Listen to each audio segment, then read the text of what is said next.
How to add your city on Truecaller. Hello guys, in today's video I'm gonna show you how to add your city on Truecaller. First open Truecaller and then click on your profile here. After that click complete your profile, and now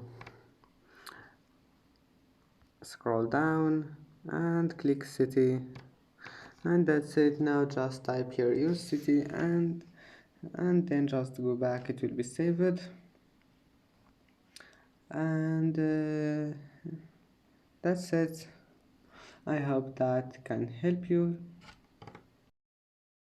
And that's it for today's video. If you like this video, please don't forget to like and don't forget to subscribe, and thank you for watching this video until the end, and see you in the next video.